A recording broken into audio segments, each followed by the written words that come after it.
Mani sauc Dmitrijs Petrovs. Man pieder zemnieku saimniecība Osinovka. Kāda jau sen dibinātā, es ne pats to dibināju, bet tas ir ar tevu bija izdarīts, un es pēc tam pārņemu šitu saimniecību. Mums saimniecība ir 260 hektāri. Audzējam kā visi kvieši, rapsi, zirni, pupas, un līni. 6-7 gadi atpakaļ bija iesati pirmi 6 hektāri. Man patika, bija interesanti. Šita kultūra ir ļoti laba. Kā priekšaugs, kviešiem ļoti labi. Un pēc tam pabišķi bija paplašināti platības. Un pagājušajā gadā bija iesati 56 hektāri.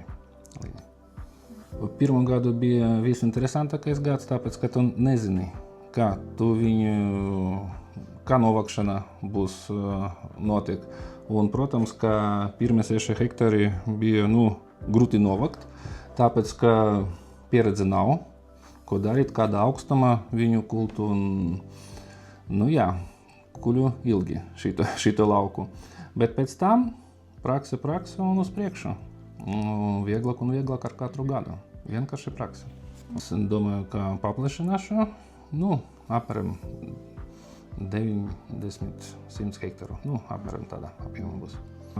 Līnija mūsu laika apstākļiem ir ļoti piemērots, teiksim tā.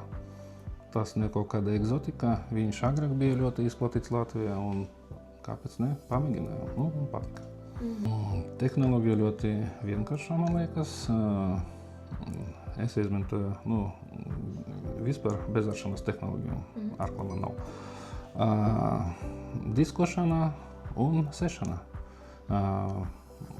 Apstrādē, nevajadzīga līnijam tik, teiksim tā, pamatīga, man liekas. Varbūt ļoti labi bija, ja būs tur, vēl kaut ko.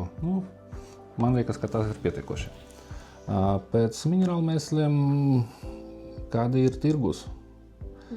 Protams, ka NPK vajadzīgs visiem kultūram, un līnija arī ļoti patīk, kad ir kaut ko ēst, teiksim tā, bet bez fanatisma, teiksim tā.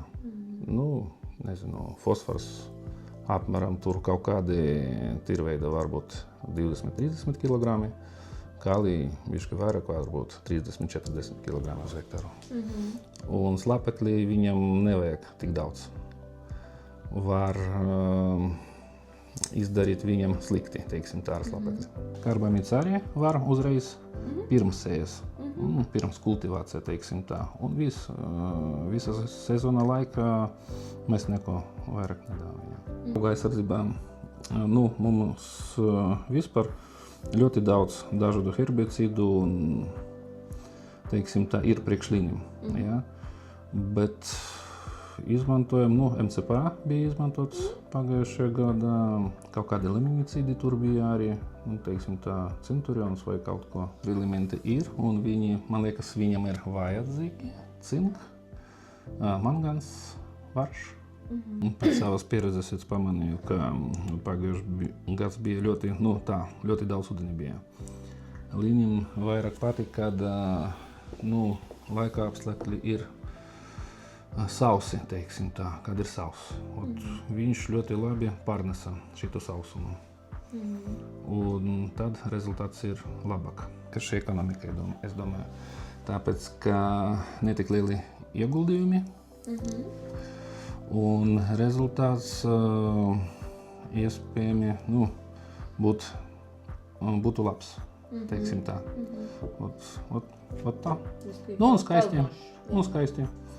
Vispār pirmie līnija, es vispār nedomāju, uz kurieni būs realizācija, tāpēc, ka nezināju, kāda būtu raža un vispār būs viņš, nebūs, ko pārdot.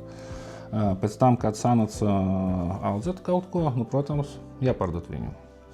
Un pirmais gads bija viņš vispār uz SS-ku, teiksim tā, uz sludinājumiem. Kā ir līnija, mēs pārdodām un tad kaut kas pirkt uz kaut kādiem sēklām pamēģināt, kaut kas uz eļu, tāda lieta.